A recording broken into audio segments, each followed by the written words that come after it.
Alors, la F1 se met d'accord sur l'inflation et sur les essais hivernaux, donc. Il y a pas mal de news qui sont tombées pendant les essais libres 1, là. Au premier rang des discussions, il y a les soucis à régler au niveau de l'inflation, qui menace la bonne application du règlement financier.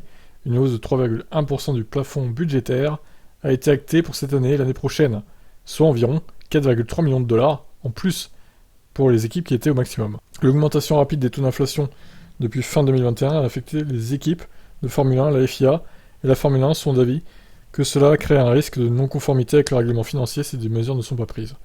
Suite à des consultations avec le comité consultatif financier, au cours des dernières semaines, la FIA a présenté une proposition à la commission qui a été approuvée à la majorité requise, avec le soutien de la FIA, de la F1 et de 9 des équipes.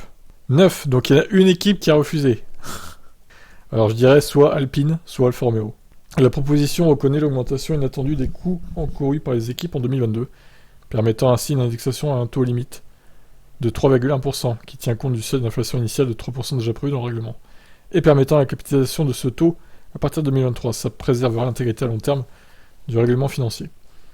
Toujours sur le plan sportif, la commission F1 décide de réduire les coûts pour 2023 en couplant les essais hivernaux avec le premier Grand Prix de la saison, normalement à Bahreïn, et ce seulement 4 jours avant le début du championnat. Il ne pourrait donc y avoir qu'une seule séance de 3 jours sur le circuit de Sakir pour les fins 2023 qui sont des évolutions de celles de 2022. Ces mesures devront être validées par un prochain conseil mondial de la FIA. Très bien, bon bah voilà, ils ont gagné, hein, la plupart des équipes ont gagné. 4,3 millions de dollars en plus sur le budget, c'est toujours bon à prendre. Je serais curieux de savoir quelle équipe a voté non quand même. Bon, on saura jamais sûrement. Je vous laisse commenter, ciao.